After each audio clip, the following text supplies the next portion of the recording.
Welcome to CA Wisdom channel. So we are going to take chapter number 1, okay, of EIS.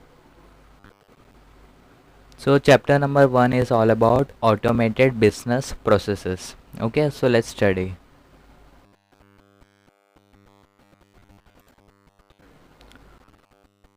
So enterprise business processes. So define business process. Business process होता है कैसा होता है पहले वो पढ़ेंगे. Okay, फिर हम लोग देखेंगे ऑटोमेशन बिजनेस प्रोसेस क्या होता है. Okay, what are the categories of business process. So सबसे पहला बिजनेस प्रोसेस क्या होता है, एक सेट ऑफ एक्टिविटीज़. ओके, जो ऑर्गेनाइजेशन का गोल्स को अचीव करने के लिए बनाया जाता है, वो सेट ऑफ एक्टिविटीज़ को बोला जाता है business process. Very easy. Categories of business process.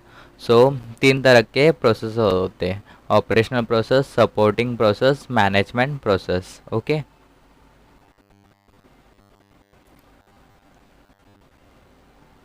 ना ऑपरेशनल प्रोसेस या प्राइमरी प्रोसेस क्या होता है, जो वैल्यू देता है कस्टमर को by helping to produce a product और सर्विस. सो सर्विस या प्रोडक्ट के थ्रू कुछ वैल्यू देना, that is operational processes. Okay, supporting processes क्या होता है, it's a back of processes and functions within an organisation. So organisation को proper support करने के लिए जो प्रोसेसेस होते हैं उसको बोलते हैं सपोर्टिंग प्रोसेसेस या फिर सेकेंडरी प्रोसेसेस. ओके, जैसे कि HR, accounting and all.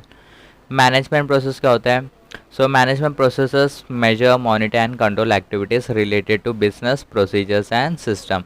So business procedure and systems का को मेजर करना या मॉनिटर करना या कंट्रोल करना उन उन एक्टिविटीज से रिलेटेड, सो उसको बोलते हैं management processes. Very easy.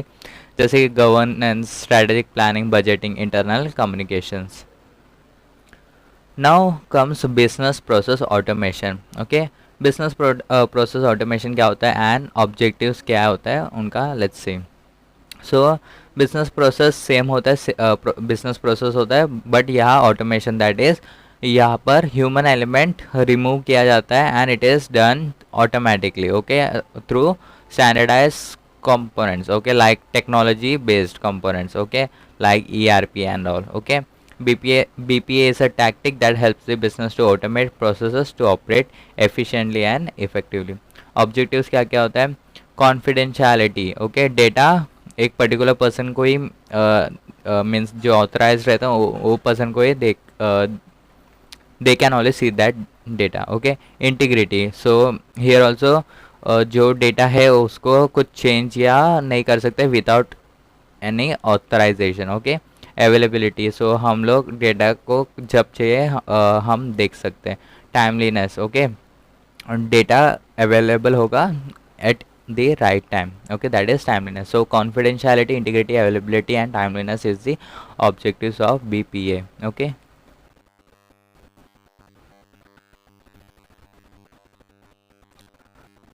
now the benefits of ABP, that is automatic business process. So benefits क्या होता है, quality and consistent. So जैसे कि एक्शन परफॉर्म होता है आइडेंटिकली मोस्टली इन BPA, तो क्वालिटी हाई रहता है एंड जो भी रिजल्ट होता है वो रिलायबल होता है. ओके, एंड स्टेक होल्डर्स को एक अच्छा experience, the level of services भी अच्छा मिल जाता है.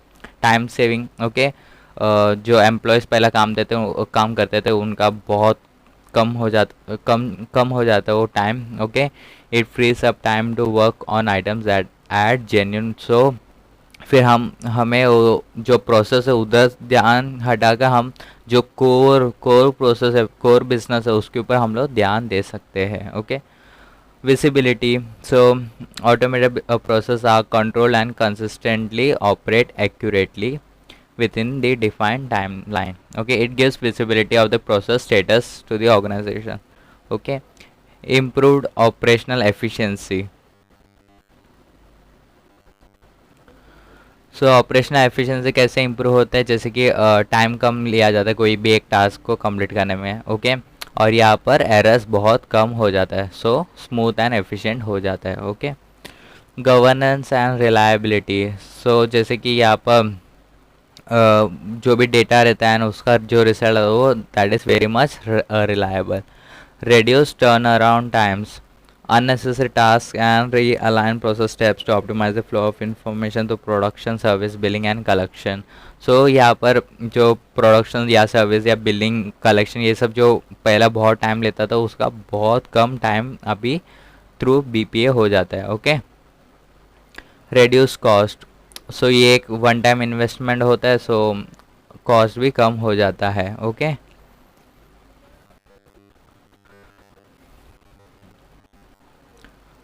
What are the steps to be taken while implementing BPA? So जब हम लोग BPA इम्प्लीमेंट करने जाएंगे तो क्या क्या स्टेप्स ध्यान में रखना चाहिए. सो सबसे पहला क्यों हमें BPA चाहिए. ओके. सो तो एंटरप्राइज टू एंटरप्राइज और डेफिनेशन चेंज होगा. Okay. Understand the rules regulation under which enterprise needs to comply with. Okay. हमें देखना पड़ेगा कि रूल्स एंड रेगुलेशन क्या क्या कंप्लाई करना चाहिए वो BPA. ओके. वो particular BPA. Okay. Third, document the process we wish to automate. So हमें पूरा डॉक्यूमेंटेशन करना चाहिए रिटर्न. ओके. पूरा क्लैरिटी होना चाहिए. ओके. हमें सब देखना चाहिए कि इनएफिशिएंसी कहाँ होगा, बॉटलनेक्स या प्रॉब्लम्स कहाँ कहाँ हो सकता है. ओके. सो वो डॉक्यूमेंट करके रखना चाहिए वो सारा चीज़. Okay.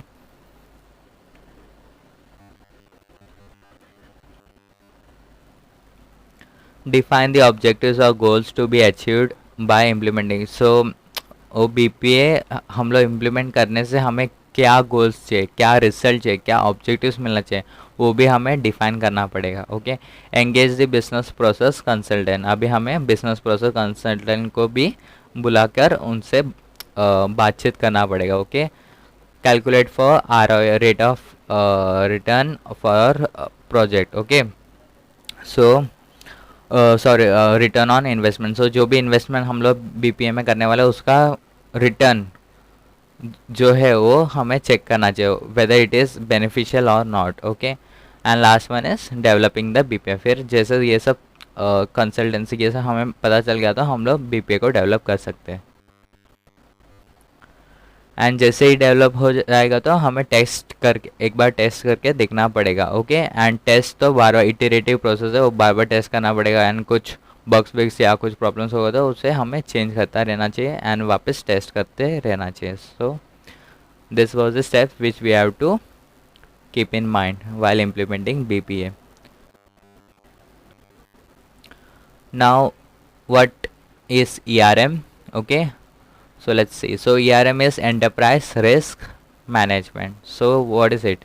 So it may be defined as a process designed to identify potential events that may affect the entity and manage risk to be within its risk appetite to provide reasonable assurance regarding the achievement of entity objectives. The primary objectives of ERM is that every entity, whether for profit, not profit, or for a government body, exists to provide value for its stakeholder.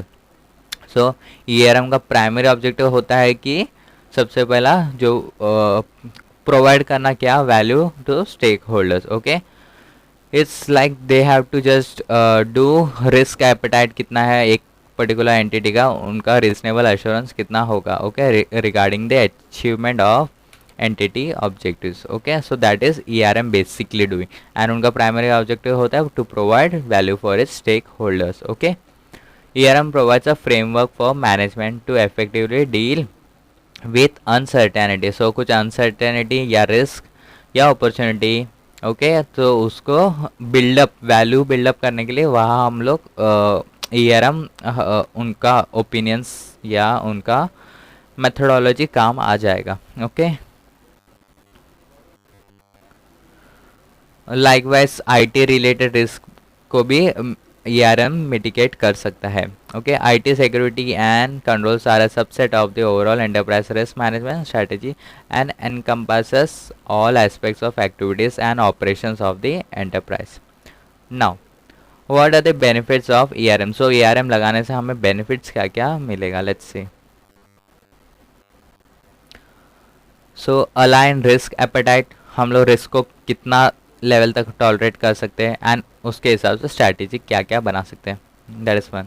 Second, link growth risk and return. So growth कितना होगा, उसकी जितना growth उसके हिसाब से risk कितना होगा, growth और रिस्क के हिसाब से हमें रिटर्न कितना मिलेगा. So that is it. Enhance risk response decision, so जैसे रिस्क मिलेगा सो उनका रिस्पॉन्स सॉल्यूशंस क्या होगा वो इसे पता चलेगा। Minimise operational surprises and losses, so uncertainties अचानक आने का वो एक शॉक या कुछ सरप्राइज या कुछ लॉस होने से अच्छा ईआरएम से हमें we can be pre prepared. Okay, identify and manage cross enterprise risk. So cross enterprise risk means कोई कोई एक पार्ट का एंटरप्राइज में कुछ चेंज या कुछ रिस्क आने की वजह से दूसरा एंटरप्राइज या दूसरा बिजनेस प्रोसेस में क्या इफेक्ट होगा, that is cross enterprise risk.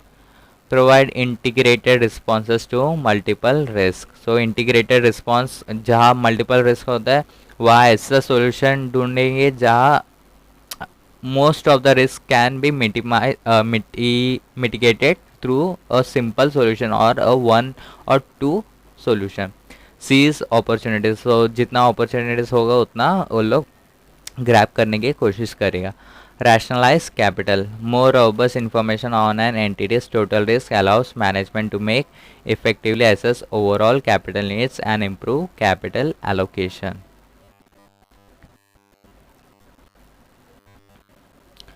Now explain the components of ERM, so ERM होने के लिए क्या क्या मतलब क्या कंप्लीट करेगा ईआरएम को। सो इंटरनल एनवायरनमेंट, सो एक ऑर्गेनाइजेशन का internal environment particular H O that aims होना चाहिए। Okay, 6 aims. ओके, फिर ऑब्जेक्टिव सेटिंग, एक ऑब्जेक्ट होना चाहिए ईआरएम का। ओके, जो मैनेजमेंट से एनलाइन हो। Okay, event identification, so potential events that might have an impact on the entity should be identified। risk assessment, so risk हमें यहाँ पर assess करना चाहिए। ओके, एंड उसके अगेंस्ट रिस्क रिस्पॉन्स देना चाहिए। लाइकवाइज जैसे रिस्क रिस्पॉन्स देंगे तो उसमें से one of the activities to control it, so control activities हमें लगाना पड़ेगा। Okay, and information and communication, so जो भी हमें पता चल रहा है ओके वो हमें दूसरे लोगों को क्लियरली बता देना चाहिए, उनका role responsibility and everything. And last one is monitoring. Okay, so हमें मॉनिटर करते रहना चाहिए। ओके,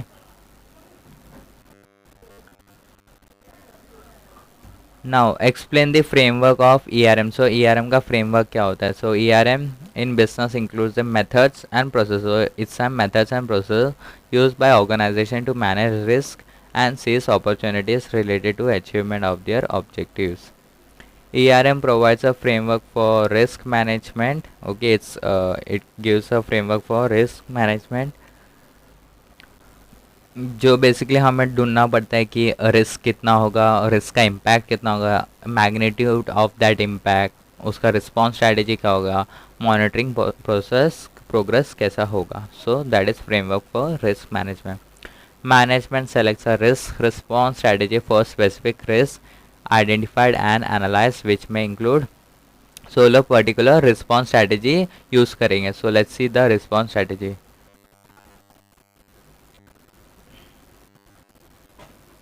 सो अवॉइडेंस, सो कोई रिस्क बहुत छोटा कुछ है जो अवॉइड कर पाएंगे। Okay, so we will avoid that.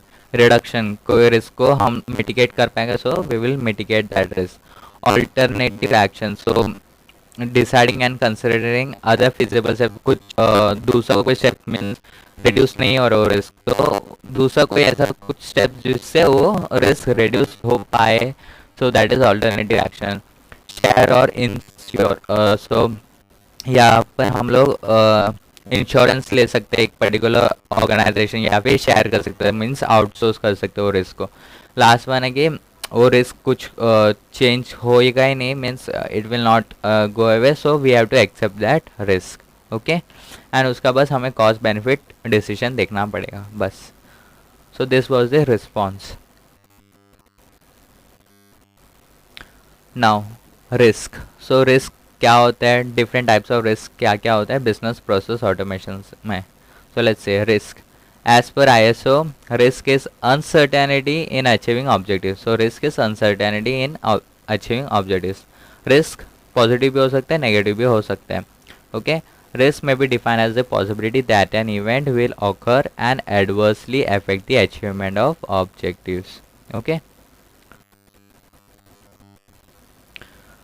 Now risk of BPA. So BPA लगाने से क्या क्या रिस्क हो सकता है. So input and access. So जो हम इनपुट दे रहे हैं वो ही रॉन्ग हो सकता है, वो ही इनकम्प्लीट हो सकता है, वो बिना ऑथराइज किए वाला हो सकता है. File and data transmission. So जब ट्रांसमिट करेंगे कुछ या कुछ प्रोसेस में होगा, सो शायद वो बीपीए इतना प्रॉपर नहीं होगा, सो उनके वजह से प्रॉपरली ट्रांसमिट नहीं हो जाएगा. प्रोसेसिंग में कुछ इशू हो सकते हैं. आउटपुट प्रोसेसिंग में कुछ इशू होगा तो आउटपुट तो प्रॉपर आएगा ही नहीं. Okay. Data. So master data and transaction data may be change by unauthorised personal. So कोई भी master data and transaction data change कर सकते हैं. जैसे कि टैली का जो मास्टर डेटा मीन्स जो लेजर सब होता है वो कोई भी चेंज कर सकते हैं. एंड ट्रांजेक्शन जैसे कि sales, purchase, whatever, payment, receive, वो सब ट्रांजेक्शन बोलते हैं. सो वो उसमें भी लोग कोई भी ग्रेजुएट स्टूडेंट आके चेंज कर सकते हैं. Okay. Without even knowing the management. Okay. And infrastructure. Okay. So infrastructure के ऊपर भी रिस्क हो सकता है जहाँ पर प्रॉपर बैकअप ना हो. Okay.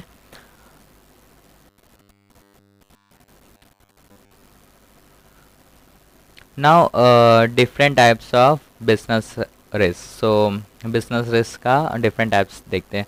So strategic.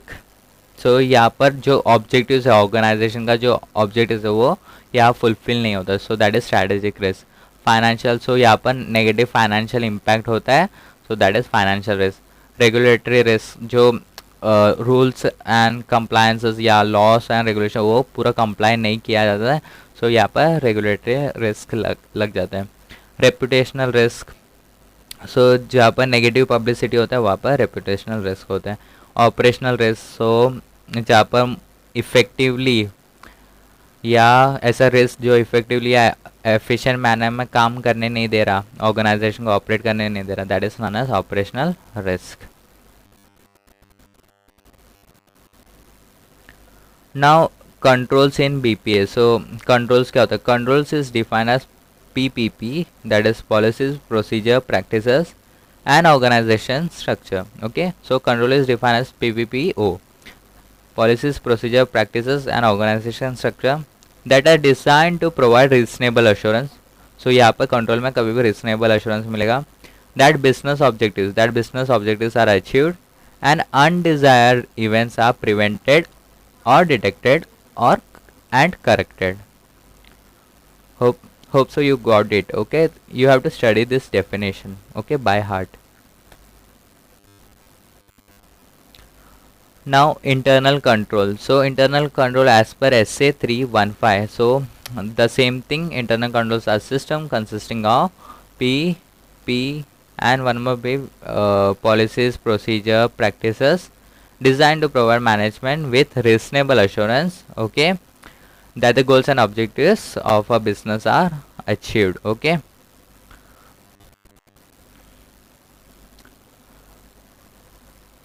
So here in internal control, it safeguards the assets, it prevent and detect the fraud and error, and it also tells the accuracy and completeness, okay, of the accounting records and the timely preparation of reliable financial information. Now an internal control system facilitates the effectiveness and efficiency of operations, helps ensure the reliability of internal and external financial reporting, assists compliance with applicable laws and regulations, helps safeguarding the assets of the entity. Now effective internal control. So the control environment sets the tone of an organization. So control environment से एक tone, एक particular tuning हो जाता है एक organisation का कि कैसा काम करना है, इन्फ्लुएंस हो जाता है जो पीपल है उधर. ओके. कंट्रोल एनवायरनमेंट से एटीट्यूड्स, अवेयरनेस वो सब भी सेटअप हो जाता है. इवेल्युएटिंग द डिज़ाइन, ऐसा हमें चेक करना पड़ेगा जो कंट्रोल जो बना है वो क्या कैपेबल है कि नहीं वो प्रिवेंट और डिटेक्ट करना है एरर को. Okay. And whether it is initiated, recorded, process and reported properly, सब हो रहा है कि नहीं BPA. Okay. Now discuss the components of internal controls as per SA 315. So as per SA 315 internal controls का components क्या क्या है, let's see.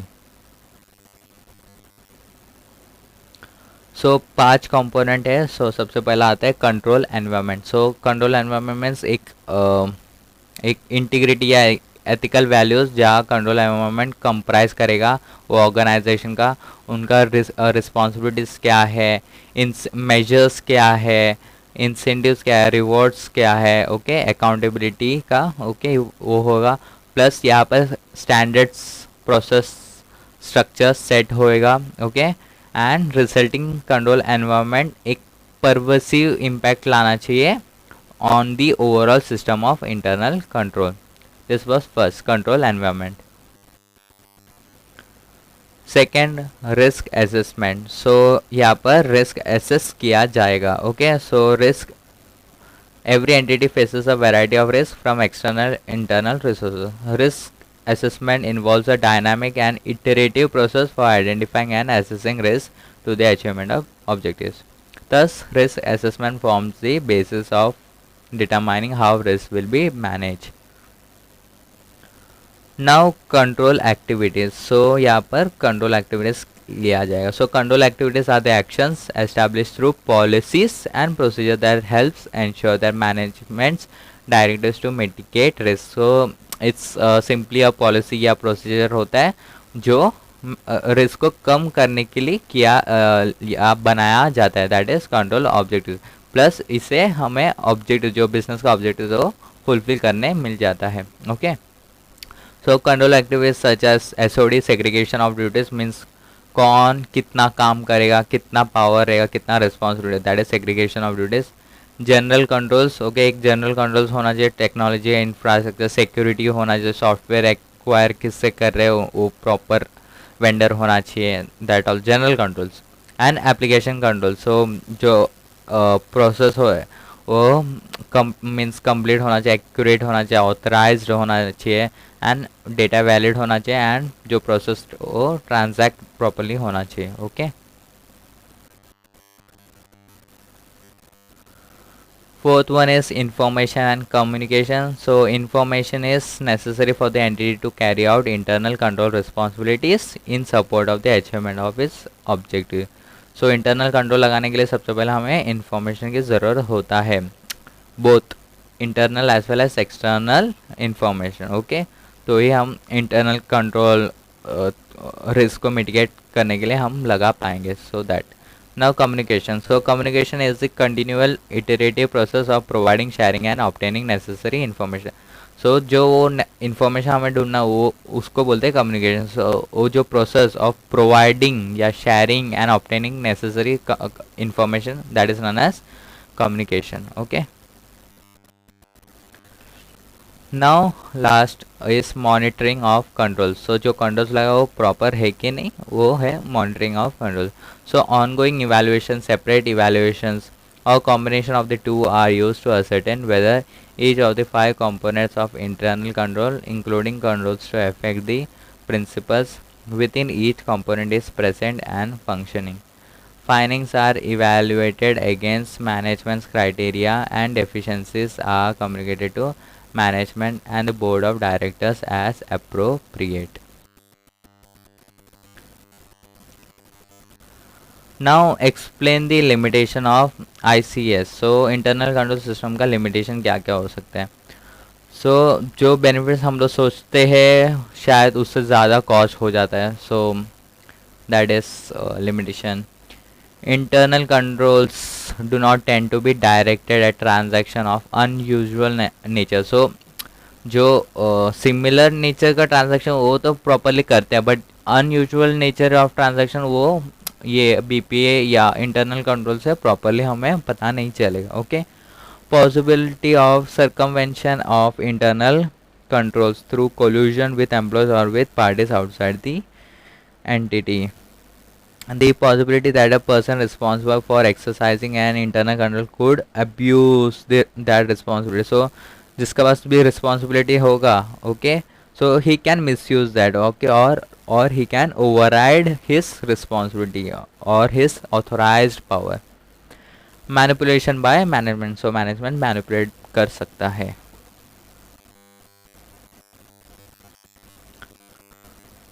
So business process कभी भी एक it's a flow process, okay. So कभी भी एक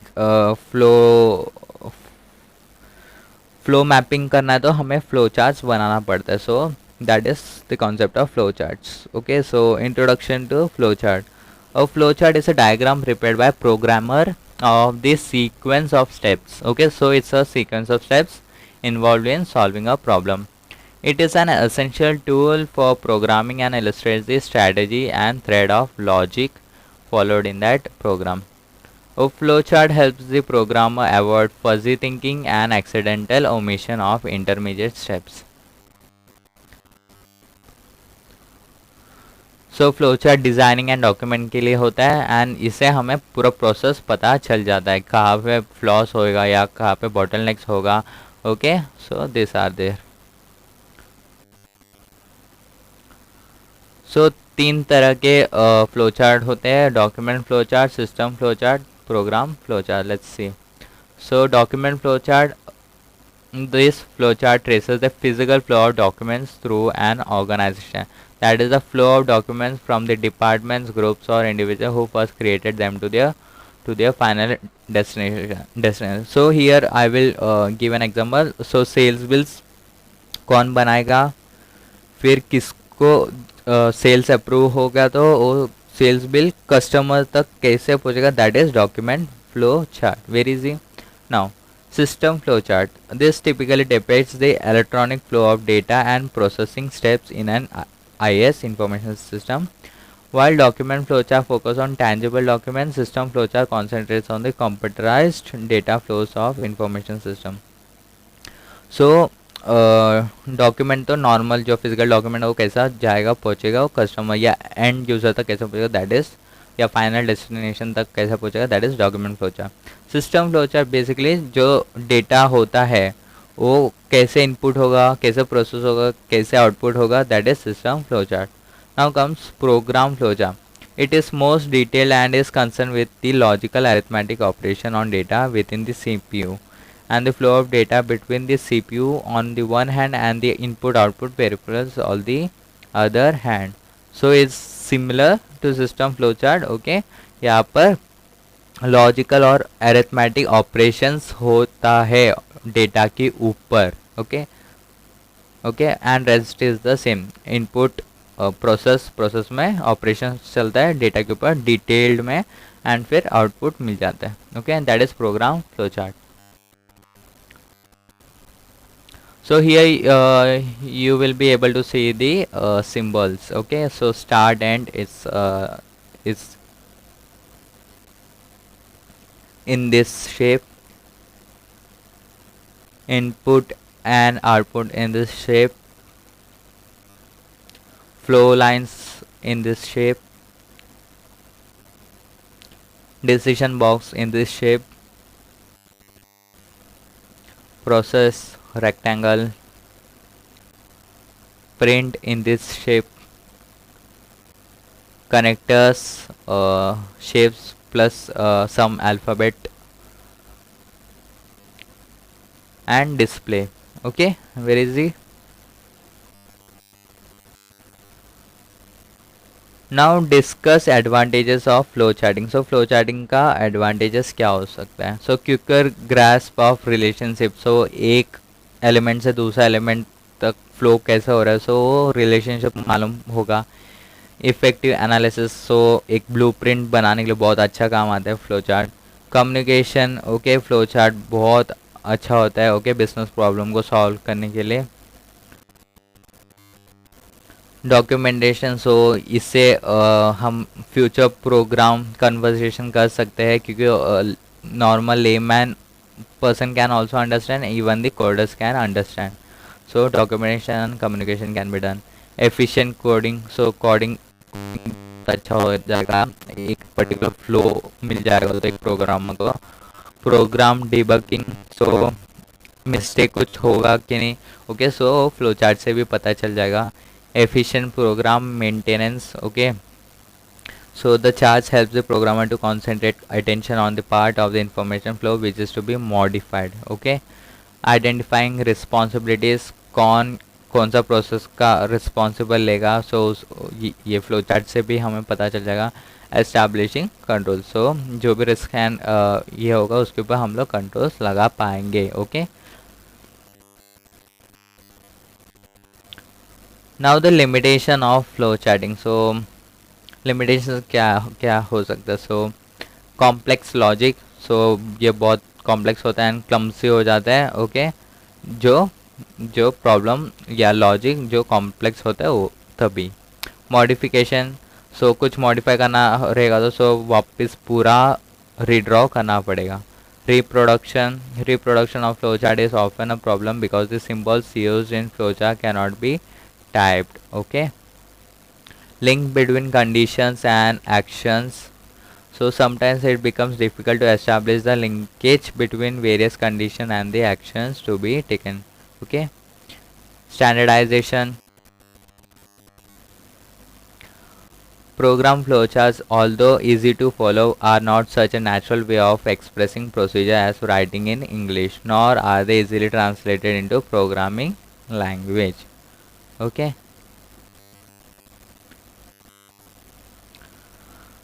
now explain about data flow diagram, DFDs. Explain major components of DFD. Explain the concept of DFD with some examples. So what is DFD? DFD is data flow diagram. So overview, we will see what data system processes, what transformations are performed, what data are stored, what results are produced, and where they flow. Okay,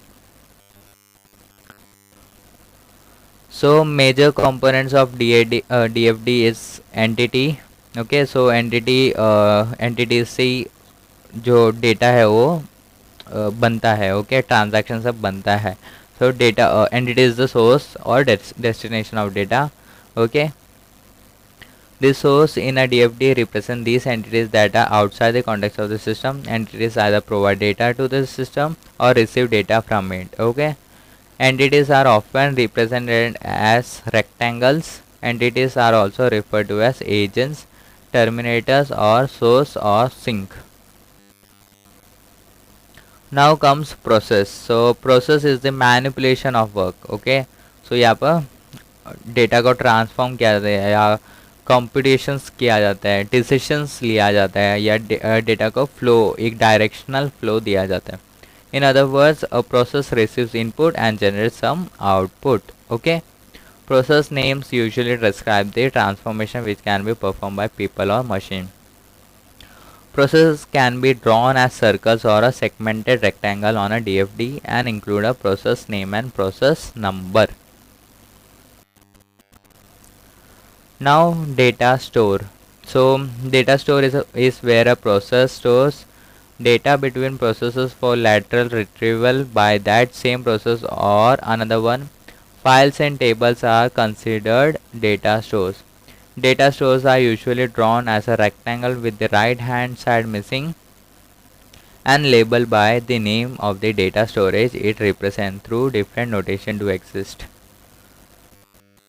Now data flow. So data flow कैसे करें. So data flow मतलब movement of data. Okay, data flow represent the interface between the components of the DFD. Data flow is represented by an arrow where the arrow is annotated with the data name. So these were the symbols, okay, which were described. So data store is like that, entity is like a rectangle type, data flow the arrow type, process. Okay,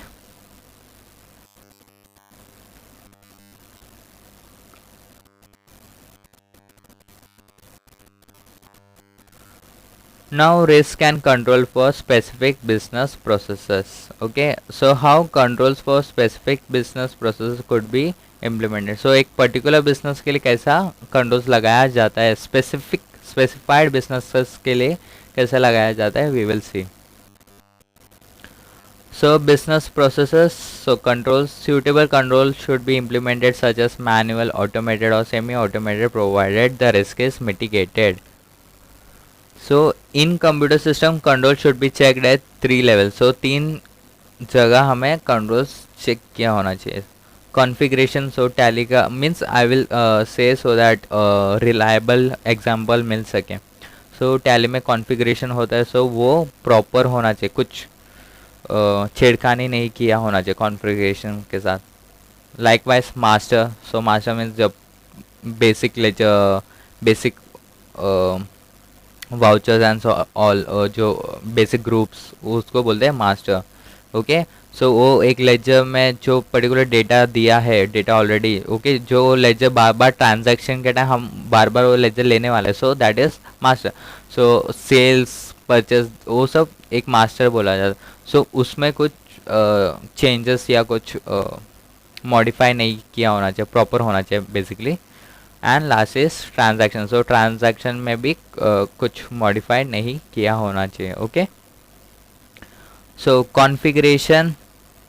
configuration is the methodical process of defining options. So configuration में क्या क्या हमें options मिलता है ना, tally में भी even. Okay. So when a software is installed, values for various parameters should be set. So parameters जैसे कि 2 डिजिट तक हम लोग ये राउंड अप करना है कि नहीं, बहुत सारा हमें कॉन्फ़िगरेशन मिल जाता है. ओके. वो पॉलिसीज या बिजनेस प्रोसेस में अकॉर्डिंग टू द रूल्स रहता है. Configuration will define how software will function and what menu options are displayed. Very easy. Now comes the master. So master basically I already told, purchase, sale, inventory, finance, वो सब को ही master बोलते हैं. Okay. So it's like a modules of software. Parameters are set up for all modules of software. Okay.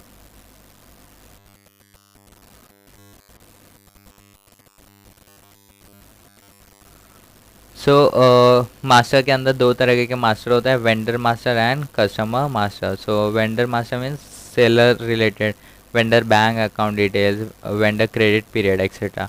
Customer master okay, so credit limit, bill to address, ship to address etcetera etcetera is customer master.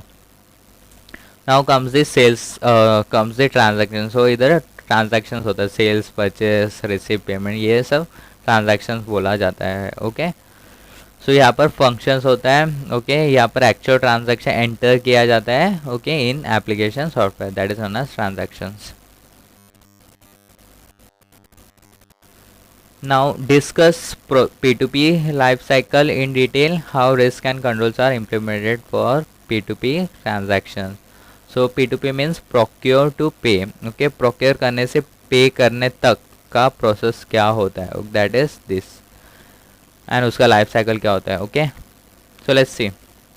Procure to pay. P2P is the process of obtaining and managing the raw materials needed for manufacturing a product or providing services.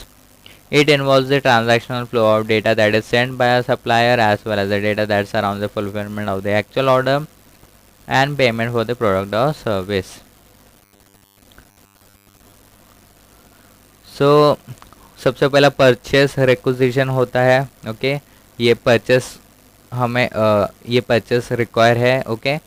Request for quote based, मतलब वो पूछेगा कि कितना चाहिए. Okay. Request for quotation हमें देना पड़ेगा, कौन सा प्रॉपर लगेगा कोटेशन. परचेस ऑर्डर मिल जाएगा. Receipt. Okay, the physical receipts of goods and invoices and payment. The payment are made against the invoices. Okay, so जो रिसिप्ट मिलेगा उसके अगेंस्ट हमें पेमेंट करना पड़ेगा. So that was very easy, procure to pay. अभी उसका risk और control क्या होता है. Okay.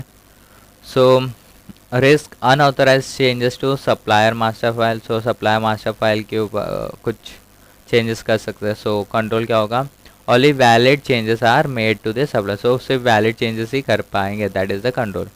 All valid changes to the supplier master file are not input and processed. So जो भी valid changes किया है वो process या input बराबर नहीं दे रहा. So यहाँ पर control में क्या होगा, all valid changes to the supplier master file are input and processed. So यहाँ पर properly होना चाहिए. Changes to the supply master file are not correct. So जो चेंजेस किया था सप्लाई मास्टर वो करेक्ट नहीं हुआ. सो यहाँ पर कंट्रोल में क्या होगा, वो जो भी है वो करेक्ट होना चाहिए, एक्यूरेट होना चाहिए। Okay, changes to the supply master files are delayed and not process in timely manner. So यहाँ पर रिस्क में टाइमली मैनर में नहीं होता, तो कंट्रोल में क्या होगा, it should be done in timely manner. Okay,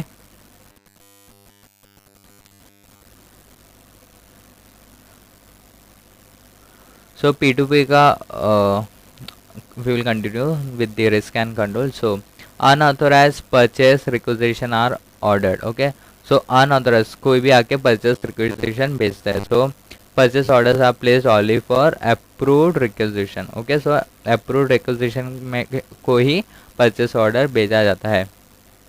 Purchase orders are not entered correctly in the system. So purchase order properly enter नहीं किया, so यहाँ पर कंट्रोल में purchase orders accurately enter किया होना चाहिए.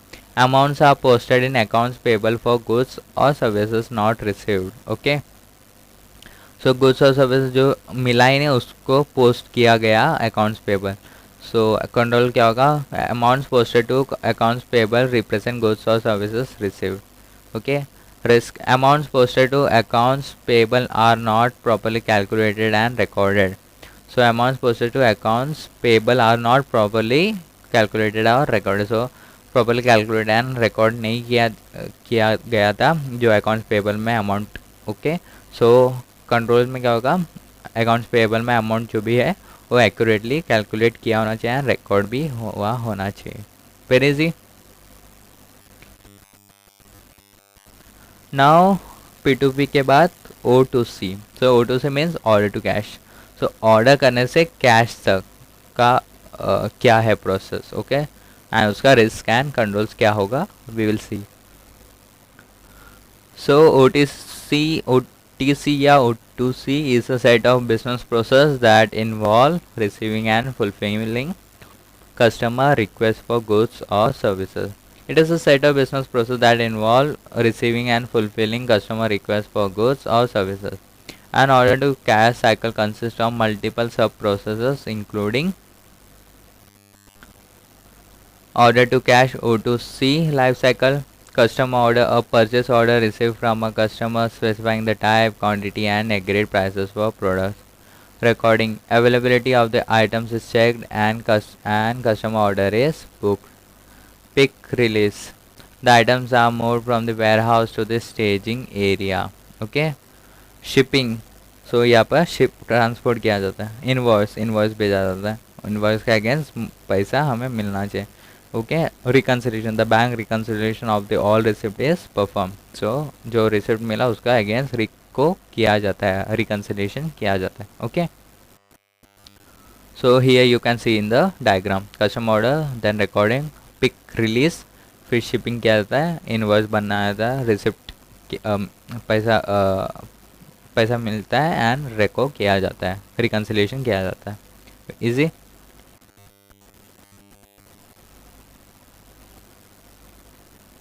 Now risk and control. Okay, so O2C का risk and control.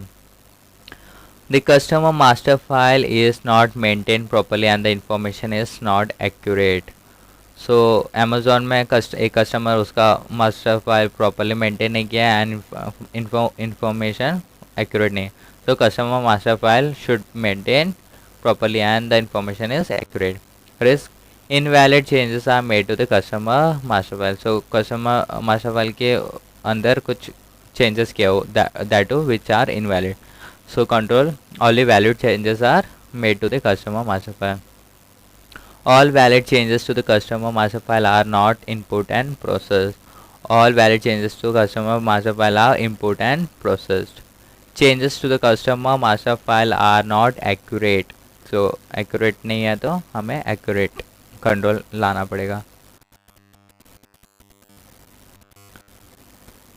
Orders are processed exceeding customer credit limits without approvals.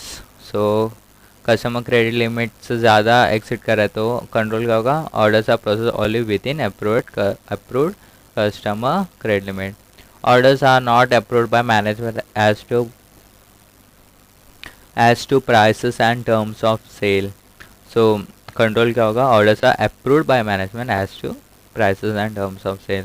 Orders and cancellation of orders are not input accurately, input properly. So control क्या होगा, orders and cancellation of orders are input accurately. Order entry data are not transferred completely and accurately to the shipping and invoicing activities. So order entry data are transferred completely and accurately to the shipping and invoicing activities.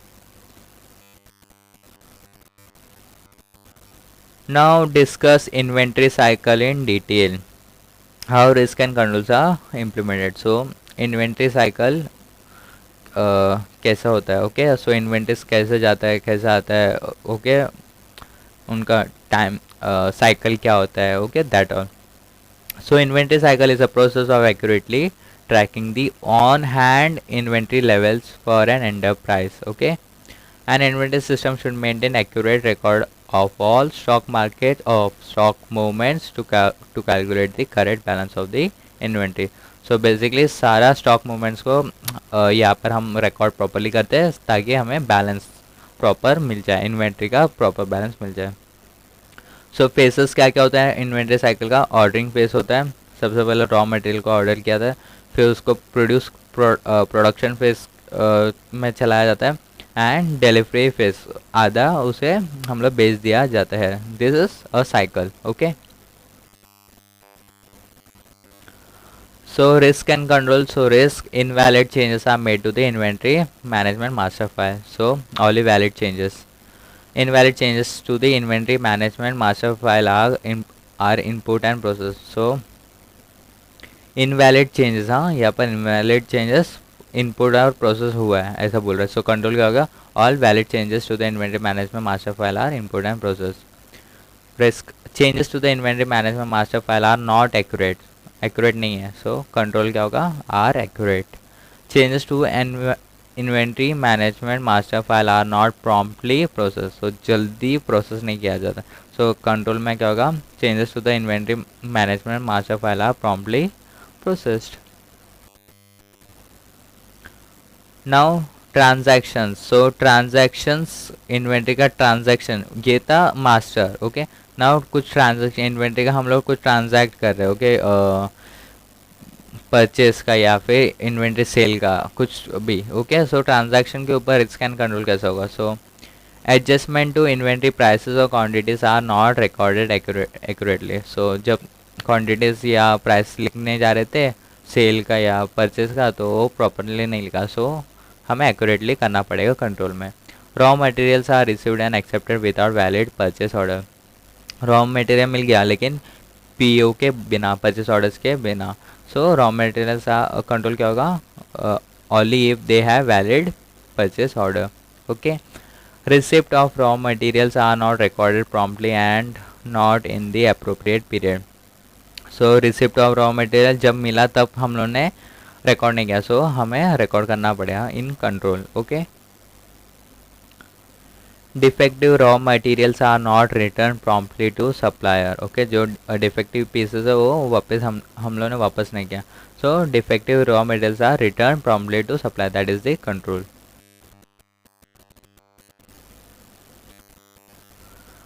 Now discuss human resource cycle in detail. How risk and controls are implemented. So human resource का let's say. So human resource के ऊपर भी एक cycle होता है. Like they all come in, recruit होता है, फिर ओरिएंटेशन एंड करियर प्लानिंग होता है, एंड फिर एग्जिट भी होता है. Okay, so covers all the stages of an employees time. Okay, that is HR cycle. So this is the cycle: recruiting and onboarding, orientation and career planning. So recruiting means जहाँ नया employ recruit होता है. Okay, select किया जाता है उनको, and orientation and career planning यहाँ पे उनको बताया जाता है कि क्या काम करना है, कैसे करना है. ओके, एंड उनका करियर प्लान किया जाता है यहाँ पर. Okay, long term career with the company. Career development. Okay, so यहाँ पे उनको प्रमोशन एंड ऑल सब उनको बताया जाता है if they can meet their goals. Okay, so according to that career development. And last one is termination और transition. Okay, so some employees will leave a company through retirement after long and successful career. Others will choose to move on to other opportunities और be laid off. या फिर देखो, एक तो retire हो गए आधे जन, या फिर आधे जन नया अपॉर्चुनिटीज़ के लिए जाएंगे, या फिर आधे जन लेड ऑफ हो जाएंगे। Okay, the role of HR in this process is to manage the transition by ensuring that all policies and procedures are followed. Okay,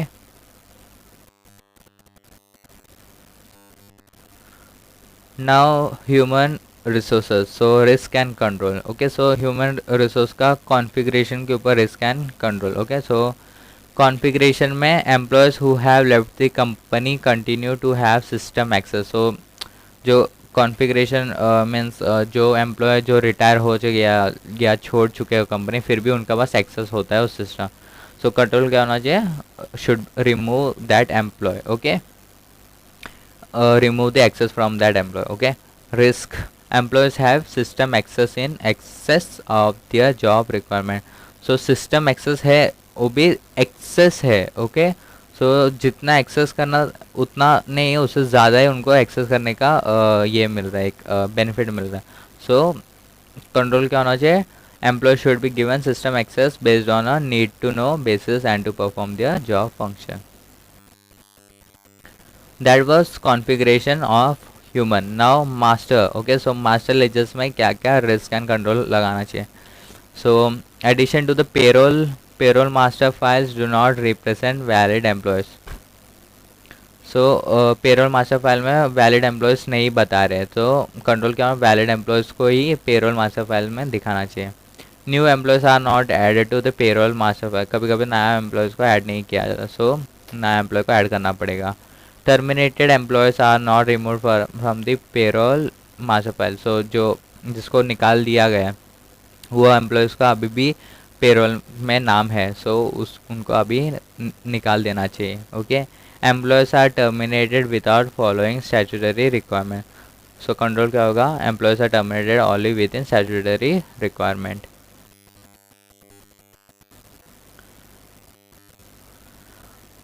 now going to another concept, that is advantages of cyber laws. So cyber laws का advantages क्या होता है। So from the perspective of e commerce in India, IT act 2000 क्या बोलते हैं। सो बोलते हैं कि implication for e-business would be that email would now be valid.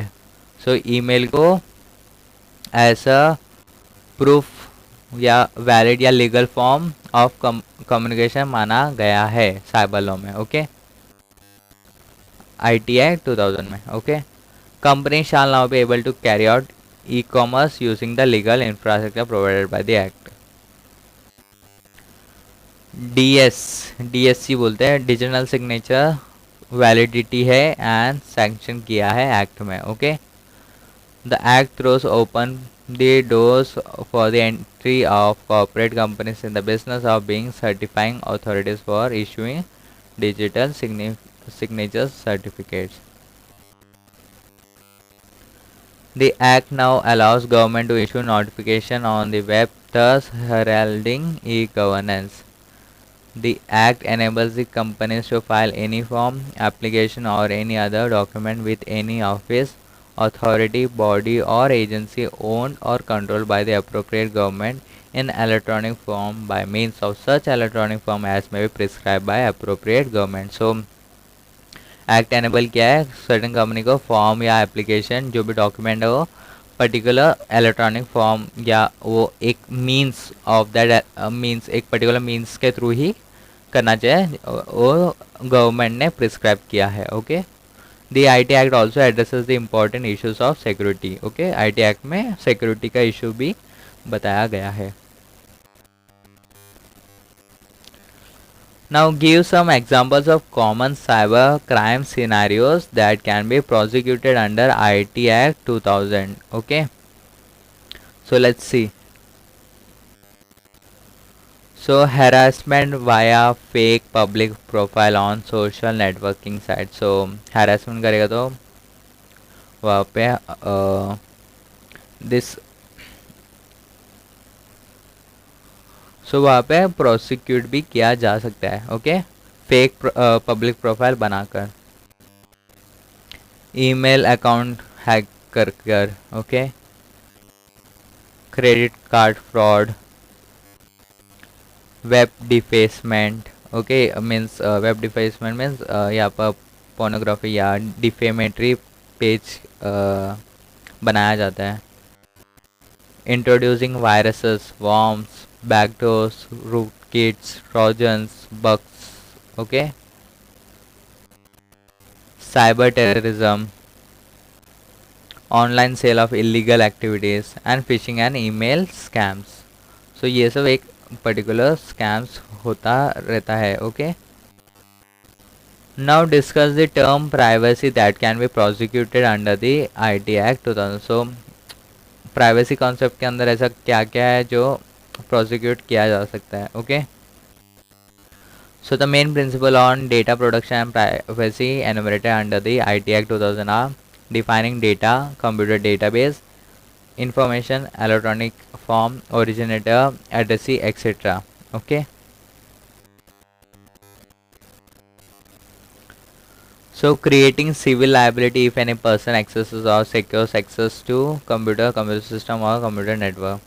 Creating criminal liability, okay. So एक तो civil liability करना या फिर criminal liability करना. Declaring any computer system or computer network as protected system. So जो computer system properly protect नहीं है या सिक्योर नहीं है फिर भी उनको प्रोटेक्टेड सिस्टम बोला जाना, okay.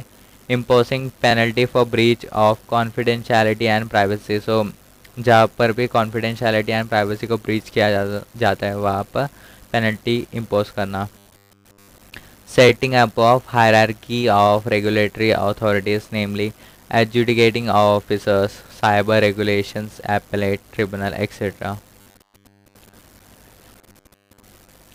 Now discuss the term cyber crime that can be prosecuted under the IT Act 2000. So ऐसा कौन सा साइबर क्राइम जो प्रोसिक्यूट किया जाता है सो इन IT 2000 में, okay.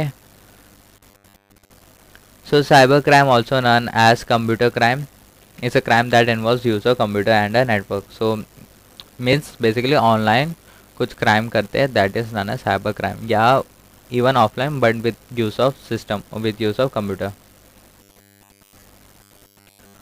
So cyber crimes is defined as offences that are committed against individuals और groups of individual with a criminal motive to intentionally harm the reputation of the victim or cause physical or mental harm or loss to the victim directly or indirectly using modern telecommunication networks such as internet and mobile phones. The United Nations Manual on the Prevention and Control of Computer Related Crime classifies such crimes into following categories. So UN ने classification किया. So committing of a fraud by manipulation of input output or throughput of a computer based system. So input या output या processes में कुछ manipulate किया है so वो fraud माना जाएगा. So इन 3 Idiots में वो आपने देखा होगा. so जो भी हम input लिखते हैं तो अपने आप वो word change होता है. so like that, okay. Computer forgery which involves changing images और data stored in computer. so computer में कुछ फ्रॉड करना या फॉर्जरी होना. सो इमेजेस को कुछ चेंज करना, इमेजेस को मॉडिफाई करना, ओके, या डेटा को मॉडिफाई करना. That deliberate damage caused to computer data or programs through virus programs or logic bombs. so deliberately जानबूझकर कंप्यूटर डेटा को नुकसान करना. Unauthorised access to computers by hacking into system. So hack करना, hack करके password या कुछ details निकालना. So that is also unauthorised reproduction of computer programs और सॉफ्टवेयर पायरेसी. सो कोई कंप्यूटर प्रोग्राम्स है उसको रिप्रोड्यूस मतलब दूसरा कंप्यूटर में भी यूज़ करना, ओके, और it can be said software piracy also, okay. Cyber crimes have grown big with some countries promoting it to attack another country's security and financial health. Now discuss the key terms regarding IT Act 2000. So बहुत सारा key terms है, okay, IT Act 2000 में define किया गया है. सो access का मतलब क्या है? So with its grammatical variations and cognate expression means gaining entry into, so जिसको एंट्री दिया जाता है उसको बोलते हैं एक्सेस, या इंस्ट्रक्टिंग और communicating with the logical, arithmetical और memory function resources of a computer system और computer network.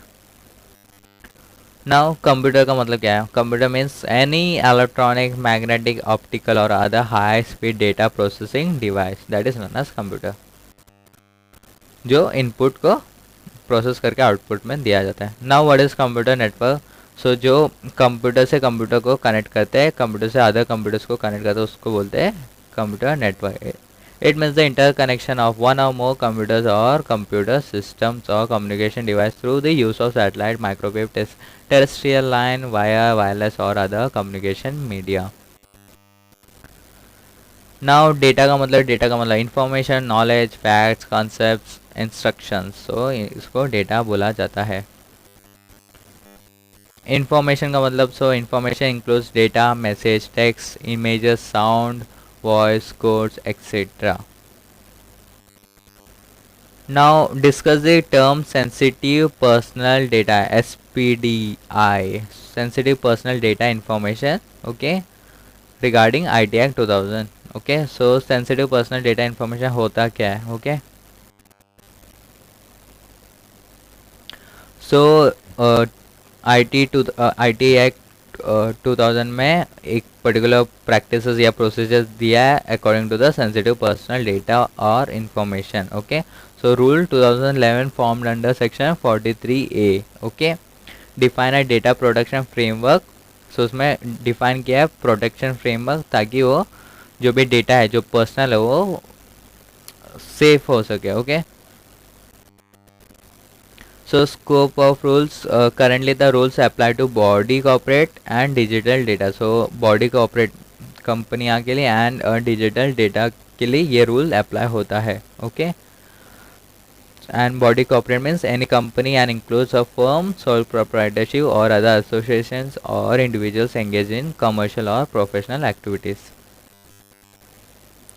Now definition of personal and sensitive personal data. Okay, so defines personal information as information that relates to a natural person which either directly or indirectly in combination with other information available or likely to be available with a body corporate is capable of identifying such a person.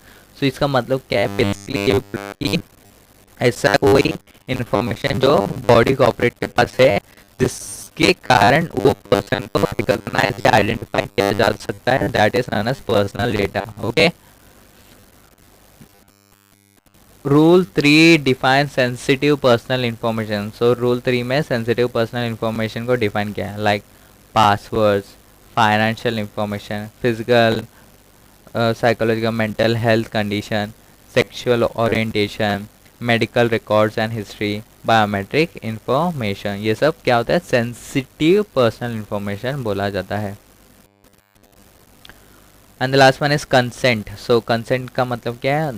Rule 5.1 requires that body corporate should prior to collection obtain consent in writing through letter or fax or email from the provider of sensitive personal data regarding the use of that data. so body corporate को data जो sensitive data है वो लेने से पहले उनसे जो provider है वो डेटा जो दे रहे हैं उनसे एक कंसेंट लेना चाहिए थ्रू लेटर या फैक्स या email. So that was chapter number 1, automated business process. So thank you for watching it.